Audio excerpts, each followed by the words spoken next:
സല്ലല്ലാഹു അലൈഹി വസല്ലമയോട് സ്നേഹമുണ്ടോ എന്ന് നമുക്ക് സ്വയം പരിശോധിക്കാനുള്ള ഒരു അടയാളമാണ് റസൂലുള്ളാഹി സ്വല്ലല്ലാഹു അലൈഹി വസല്ലമയുടെ പേരിൽ ധാരാളം സ്വലാത്ത് ചൊല്ലുക എന്നുള്ളത്.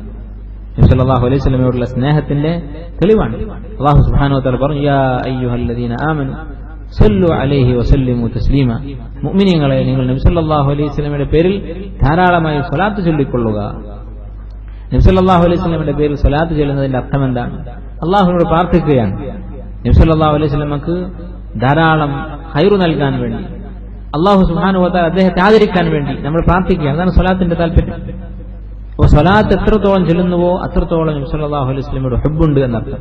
ചില മുൻഗാമികൾ അഹ്ലുസുന്നത്തി വൽ ജമാഅത്തിന്റെ അലാമത്തായി, അടയാളമായി പറഞ്ഞിട്ടുള്ള കാര്യമാണ്. മറ്റു ആളുകളെക്കാൾ നബി സല്ലല്ലാഹു അലൈഹി വസല്ലമയുടെ പേര് സ്വലാത്ത് ചൊല്ലുന്നവരായിരിക്കും അഹ്ലുസുന്നത്ത്.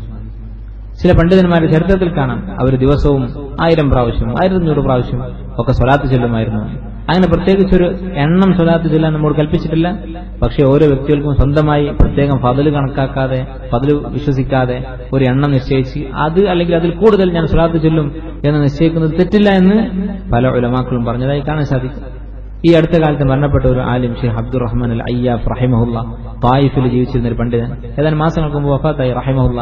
അദ്ദേഹം ദിവസവും 300 പ്രാവശ്യം സ്വലാത്ത് ചൊല്ലും. വെള്ളിയാഴ്ച 1500 സ്വലാത്ത് ചൊല്ലുമായിരുന്നു.